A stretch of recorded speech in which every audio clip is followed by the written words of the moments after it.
Assalomu alaykum. Biz bugungi video darsimizda informatika va axborot texnologiyalari, zamonaviy axborot texnologiyalari haqida gaplashamiz. Informatika va axborot texnologiyalari bu raqamli axborotlarni yaratish, saqlash, uzatish va qayta ishlash va undan samarali foydalanishni o'rganadigan fan va texnologiyalar majmuasidir. Informatika bu axborot tizimlari, algoritmlar, ma'lumotlar tuzilmalari, dasturlash tillari va sun'iy intellekt kabi yo'nalishlarni o'z ichiga olgan axborotni avtomatlashtirilgan tarzda qayta ishlashni o'rganadigan ilmiy fan.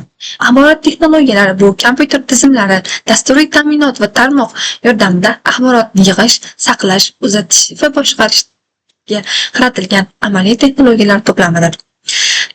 Axborot texnologiyalari bu axborotni yig'ish, saqlash, uzatish va qayta ishlashga doir hamda usullar majmuasidir. Doir vositalar va usullar majmuasidir. Ular kundalik hayotda muhim rol o'ynaydi. Biz hozirgi kunda hayotimizda axborot texnologiyalari gadjetlarsiz tasavvur qila olmaymiz. Ular bizni hayotimizni 90% egallab olgan desak mubolag'a bo'lmaydi. Asosiy g'oyalar madaniy bilim olish imkoniyatlarini oshiradi, ijtimoiy muloqotni ta'minlaydi, texnik, kompyuter va tarmoq infratuzilmasi madaniy bilim olish imkoniyatlarini oshiradi. Biz informatika va axborot texnologiyalari internet orqali ko'plab bilimlarni olishimiz mumkin. Ya'ni o'zimiz uchun kerakli bo'lgan ma'lumotlarni topishimiz, yangi bilimlarni o'rganishimiz va shu kabi ko'plab imkoniyatlari mavjud. Ijtimoiy muloqotni tezlashtiradi. Ya'ni biz misol uchun chet eldagi birorta do'stimiz yoki dugonamiz bilan gaplashmoqchi bo'lsak, internet orqali yangi ishlab chiqilgan dasturlar, applar orqali biz bemalol ularni yonimizda ko'rib turgandek muloqot qila olamiz.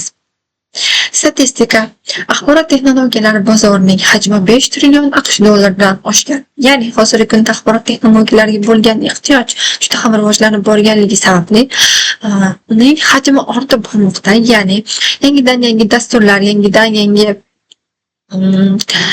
ishlar amalga oshirilmoqda. O'zbekistonda soha tez rivojlanmoqda, IT xizmatlariga talab oshib bormoqda. Ko'pgina davlatlarda, xususan dunyodagi barcha davlatlarda IT va axborot texnologiyalari jadal rivojlanib bormoqda va shu orada O'zbekistonda ham bu soha juda tez rivojlanmoqda. Hozirgi kunda yoshlarimizni bu sohaga bo'lgan qiziqishlari ortib bormoqda. Xulosa, axborot texnologiyalari zamonaviy jamiyatning ajralmas qismidir. Va xulosamizni quyida 3 test savollari berilgan. Bu savollarga talabalarimiz o'zidan kelib chiqqan holda va ushbu videoni ko'rib chiqqan holda javob berishlari va buni izohlarda qoldirishlari mumkin. E'tiboringiz uchun rahmat.